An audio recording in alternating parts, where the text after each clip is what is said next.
राधा कृष्ण के चरणारविंदों में शतकोटि नमन। वंदन करते हुए मित्रों को, जिज्ञासुओं को, धर्म प्रेमियों को, ज्योतिष विज्ञान प्रेमियों को हर हर महादेव बम बम भोले नमः शिवाय। मित्रों, संसार में जितनी भी सुंदरता है, जितनी भी चपलता है, जितनी भी चंचलता है, ये सब चंद्र के कारण है। और चंद्र इतना महत्वपूर्ण है कि ज्योतिष विज्ञान में चंद्र कुंडली की मान्यता है, गोचर कुंडली की मान्यता है। क्योंकि जो भी गतिशील है, जिसकी गति जितनी ज्यादा तीव्र है, जिसमें जितना उछल कूद करने की ज्यादा से ज्यादा सामर्थ्य है, उस सब का कारक चंद्र है। चंद्र शरीर में ब्लड है। शरीर में जो पानी होता है, जो वाटर होता है, वो चंद्र है।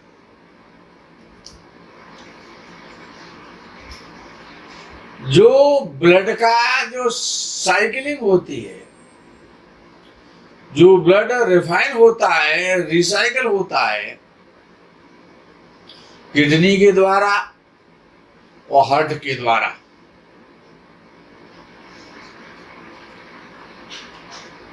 उस सब का कारक चंद्र है। यदि चंद्र खराब है तो हृदयाघात होता है, ब्लड संबंधी रोग होते हैं,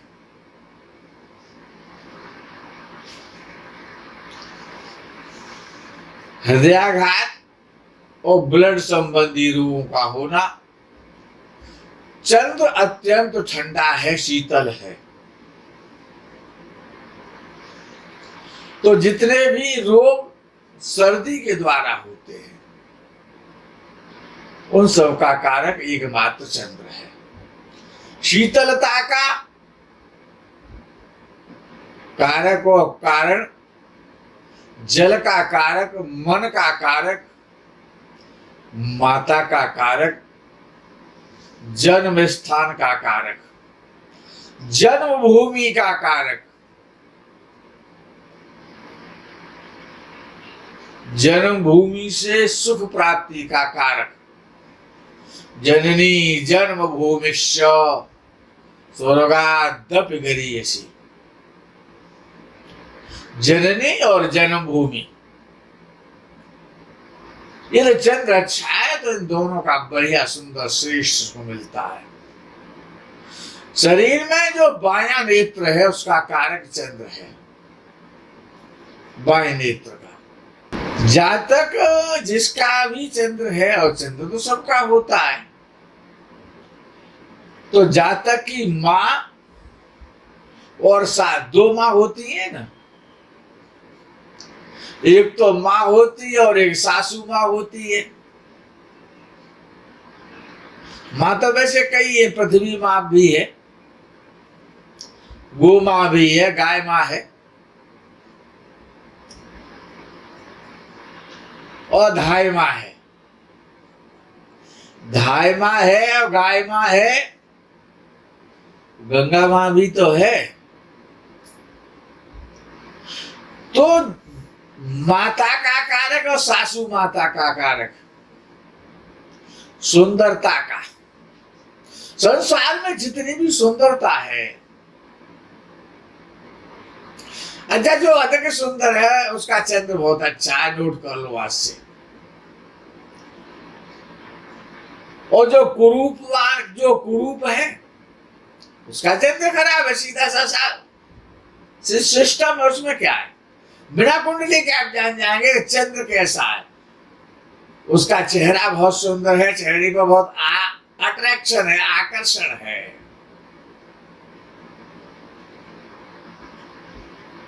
तो काले गोरे से मतलब नहीं है। जो सुंदरता है, काला होना या गोरा होना सुंदरता का परिचायक नहीं है। और भगवान श्री कृष्ण चंद्र तो उनका तो नाम ही घनश्याम है, श्याम है। और श्याम तो काले के लिए कहा जाता है। लेकिन उनसे ज्यादा सुंदर कौन हो सकता है?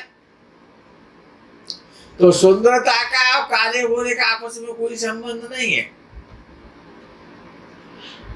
जितना भी स्वरूप है और रूप है, जो भी रूपवान है या जो भी रूपवती है, उन सब का कारण और कारक चंद्र है। मन और बुद्धि और मन की स्थिति, मानसिक स्थिति, मन के भाव, मनोभाव, इन सब का कारण और कारक चंद्र है। और संसार में जल तो चंद्र है ही है, क्योंकि जल गतिमान है, गतिशील है और ठंडा है, शीतल है। और चंद्र से, जल में से तो चंद्र की उत्पत्ति हुई है, समुद्र से ही तो उत्पत्ति है ना। जल तो उसका बाप है। चंद्र का बाप कौन है?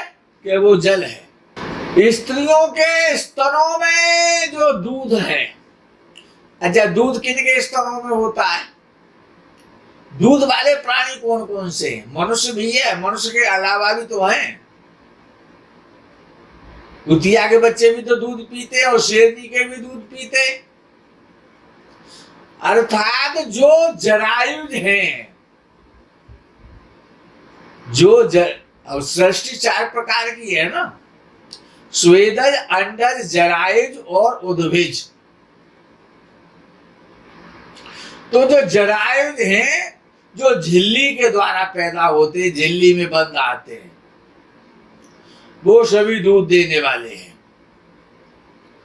उनके बच्चों का पोषण उनके शैशव अवस्था में और उनके दूध से होता है।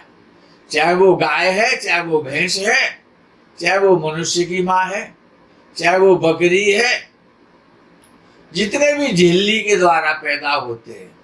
अच्छा, जो भी बचपना है, बचपना कब तक रहता पता है? 12 वर्ष तक बचपना माना जाता है। ताड़े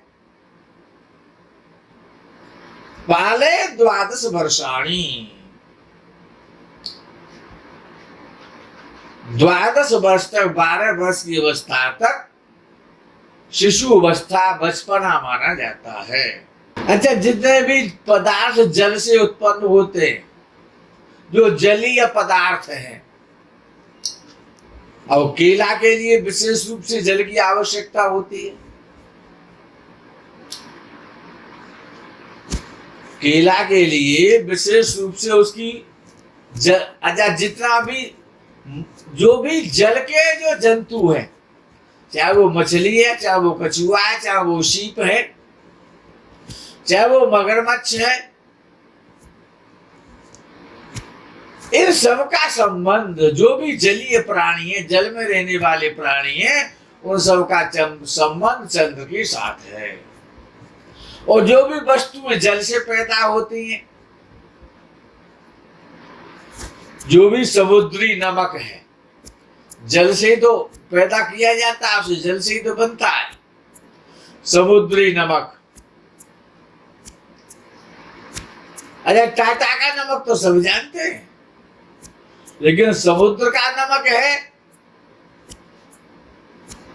ये दिमाग किसी के नहीं रहता। टाटा का नमक, अच्छा, जितने भी सुगंधी है, जितने भी प्रकार की गंध है, चाहे वो बेला की गंध है, चाहे वो चमेली की है, गुलाब की है, चाहे वो केतकी की है, चाहे वो रात रानी की है, चाहे वो दिन के राजा की है, जितनी भी गंध है, जितनी भी सुगंध है, चाहे वो मेहंदी की है, चाहे वो हार श्रृंगार की है, जितने भी प्रकार की गंध है, सुगंध है, वो सभी क्या है?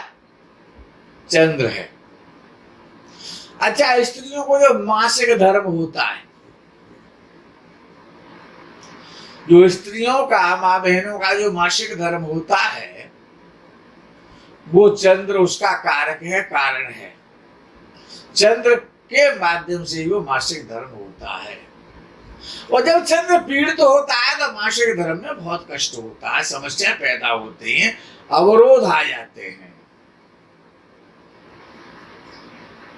शरीर में जितना आलस है, अच्छा, चंचलता और आलस दो ही तो होते हैं शरीर में, या तो शरीर चंचल होगा या फिर आलस्य होगा।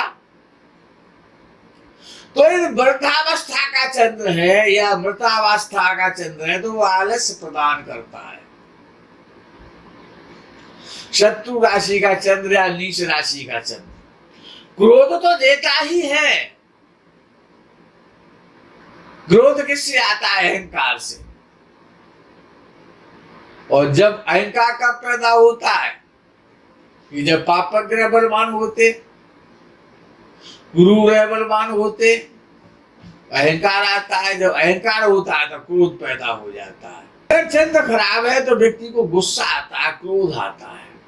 अच्छा, जितने भी कफ के रोग हैं, और शरीर में तीन धातु है ना, वात, पित्त और कफ, तो जितने भी कफ के रोग हैं,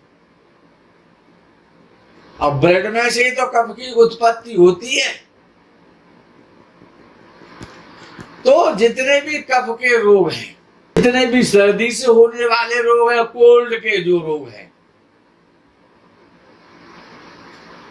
जितनी भी मनुष्य में दयालुता है, दया है, जितनी भी कोमलता है और रसिकता है, जितने भी प्रकार के रसीले पदार्थ हैं, रस है, जो परिचारिकाएं, नर्स, जो अस्पतालों में, चिकित्सालयों में जो नर्स होती हैं, जो मैडम, जिनको मैडम कहते हैं,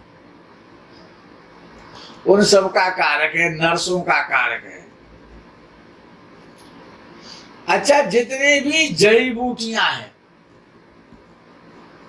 उन सब का कारक चंद्र है। औषधियों का कारक चंद्र है। जितने भी प्रकार के पुष्प खिलते हैं, चाहे वो किसी का भी पुष्प हो सकता है, उन सब का पुष्पों का कारक चंद्र है। क्योंकि खुशबू कहाँ रहती है? कि पुष्प में तो रहती है। इसलिए जो पुष्पों की जो सुंदरता है, जो जितना अधिक सुंदर पुष्प है, उसका कारक चंद्र है। उसकी सुगंधी में निवास है चंद्र का। इसीलिए तो कहा गया, पुष्पे बसत लक्ष्मी। लक्ष्मी का निवास पुष्प में है, इसीलिए तो भगवान को पुष्प अर्पित किए जाते हैं, पुष्प माला चढ़ाई जाती है। खुले पुष्पों से 1000 गुनी मान्यता, 1000 गुना फल और पुष्प माला चढ़ाने से मिलता है। तो जितना सुगंधित वाला पुष्प हो, सुंदर पुष्प हो, ताजी पुष्प हो, उसकी माला बना करके भगवान को समर्पित करनी चाहिए।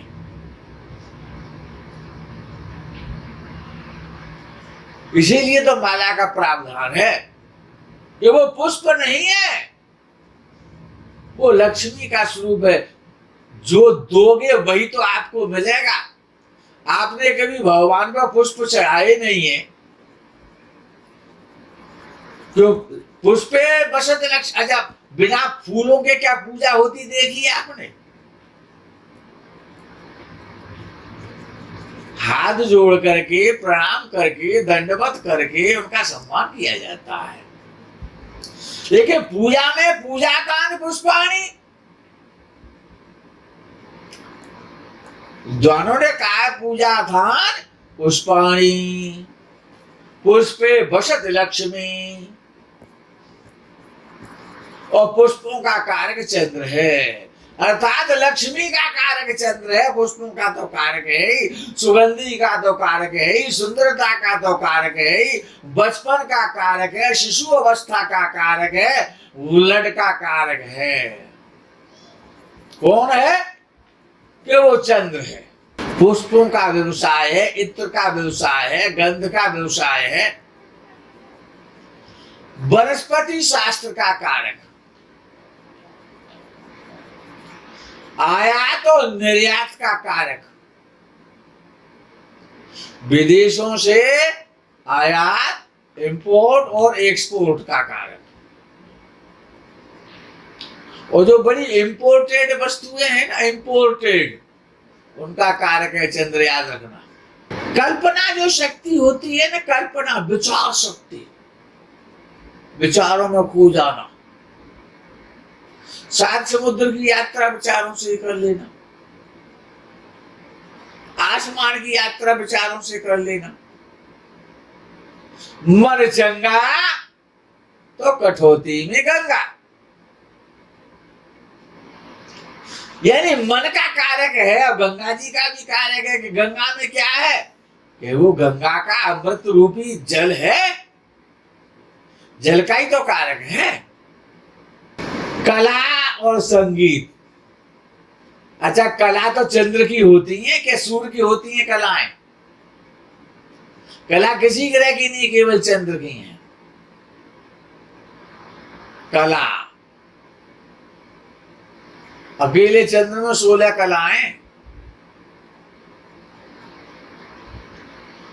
तो कलाओं का कार्य, जो भी आप में जो गुण है, जो आप में जो वैशिष्ट है, अच्छा गुणों की पूजा होती है। सभी गुणों के ग्राहक हैं, सभी सुंदरता के ग्राहक हैं, सभी सुगंधी के ग्राहक हैं। बदबू का कोई ग्राहक है क्या? कोई ग्राहक नहीं है। अच्छा, अगर रोगों पे विचार करो तो चंद्र अगर खराब है तो रोग कौन से देता है? अगर किसी को जो मैं रोग बताने जा रहा हूं, ये दोनों में से कोई सा रोग ज्यादा होता है और बाल्यावस्था में रोग ज्यादा होता है, या कफ से वो पीड़ित रहता है, कौन कौन से रोग? निमोनिया, जो प्राय बच्चों को भी हो जाता है और अंग्रेज को भी कभी कभी हो जाता है। बच्चों को प्राय होता है। कब होता है कि सर्दी में ज्यादा होता है। निमोनिया का जो रोग है, सर्दी से होने वाले जितने भी रोग हैं, जुकाम है, खांसी है, टीबी का रोग जो होता है, क्षय रोग, जिसे टीबी का रोग बोलते हैं, प्रदर का जो रोग स्त्री में होता है, प्रदर रोग, जितनी भी मिर्गी पड़ती है ना, मिर्गी, हिस्टीरिया, अच्छा जितने भी मनोरोग हैं, पागलपन का भी रोग तो चंद्र का ही रोग है। चंद्र, अच्छा खराब चंद्र कहां मिलेगा? वो तो पागल खाने में मिलेगा। तो विक्षिप्त हो जाना, विक्षिप्तता, पागलपन, विभ्रम, भ्रम, फोबिया। अभी कुछ दिन पहले पड़ोसी के द्वारा एक शब्द चला था, इस्लामोफोबिया। फोबिया यानी भय, डर, आतंक का पर्याय है। कौन? इस्लामोफोबिया। डिप्रेशन, डिप्रेशन रहना, डिप्रेशन में आ जाना, बाएं नेत्र में प्रॉब्लम होना, प्रमेह का रोग जिसे शुगर का रोग कहते हैं। उसमें शुक्र यद्यपि मुख्य है, लेकिन बिना चंद्र के दूषित हुए वो प्रमेह का रोग भी नहीं हो सकता। पांडु रोग, जितने प्रकार की चिंताएं हैं, को जग जाहिर व्यापी माया, और चिंता सांपिन को ने खाया। जितने प्रकार की चिंताएं हैं, जितने प्रकार के यौन रोग हैं, यौन रोग, गुप्तांगों के रोग, बचपन में रोग होना, बालारिष्ट होना, मन का रोग है, पानी के द्वारा रोग हो जाना है, रक्त का दूषित हो जाना है, कफ का रोग हो जाना है, आंख का रोग हो जाना है, फेफड़ों का रोग, छाती का रोग और माता को रोग, स्मरण शक्ति जिनकी क्षीण होने लगती है, मेमोरी जिनकी खराब हो जाती है। तो ये सब किससे पैदा होता है? रक्तचाप, उच्च चाप, निम्न चाप और उच्च चाप। तो ये जो सब है, ये सब अच्छा और बुरे चंद्र के ही कारण होता है। अच्छे चंद्र के कारण माँ का सुख मिलता है, शरीर का सुख मिलता है, शरीर सुंदर होता है, मातृभूमि का सुख मिलता है। ये जितने भी प्रकार के सुख हैं, अच्छा, अगर चंद्र अच्छा है तो मन अच्छा है, और मन अच्छा है तो स्वर्ग की प्राप्ति तो हो ही जाएगी। परमात्मा के चरणों में मन तो लगेगा, मन अच्छा है तो। क्योंकि भगवान श्री कृष्ण चंद्र ने कहा है, गीता जी ने श्रीमद् भगवद गीता में कहा है कि अर्जुन, मन एव कारणम बंध मोक्षयो, मन ही तो स्वर्ग और नरक का कारक है, पुण्य और पाप कराने वाला चंद्र ही तो है। मित्रों, जिसका चंद्र अच्छा है, मेरी तो चंद्रदेव से एक ही प्रार्थना कि सबका चंद्र अच्छा रहे। जो चंद्र अच्छा होगा तो माँ का सुख मिलेगा, मन प्रसन्न रहेगा, शरीर सुंदर होगा, आनंद रहेगा। जो सबसे अच्छी अवस्था होती है कौन सी? शिशु अवस्था, बचपन। कितना आनंदमय, उसमें माँ के सुख की आवश्यकता है। समस्त प्रकार का जो लव है, प्रेम, वो चंद्र ही तो है। अच्छा, सबसे ज्यादा प्रेम कहां से प्रारंभ होता है? माँ से प्रारंभ होता है। क्योंकि माँ तो साक्षात प्रेम की मूर्ति है, प्रेम की देवी है। अच्छा, किसी ने कोई पूछे आपने प्रेम को देखा है? तो आप निर्भीकता से कहते हैं हाँ, हमने प्रेम को देखा है। जब हमने अपने नेत्रों को खोला था संसार में, तो सबसे पहले प्रेम के दर्शन हुए थे, यानी माँ के दर्शन हुए थे। प्रेम से ही तो उत्पत्ति होती है, उत्पत्ति का हेतु प्रेम है। अगर प्रेम नहीं होगा तो उत्पत्ति नहीं, उत्पत्ति रुक जाएगी, ब्रह्मा की सृष्टि में बाधा आ जाएगी। प्रेम से ही तो उत्पत्ति है। तो चंद्रमा उत्पत्ति का हेतु है, उत्पादन होना, प्रोडक्शन। मित्रों, आपका चंद्र बहुत अच्छा रहे, आप प्रसन्न रहे, आपका मन प्रसन्न रहे, आपको स्वर्ग की प्राप्ति हो, संसार के सुखों को भोगने के पश्चात आपका शिशु अवस्था बढ़िया रहे, आप निरोग रहें। इसी कामना और भावना के साथ में प्रकरण को अर्घ विराम देते हुए हर हर महादेव बम बम भोले नमः शिवाय। जय गो माता की।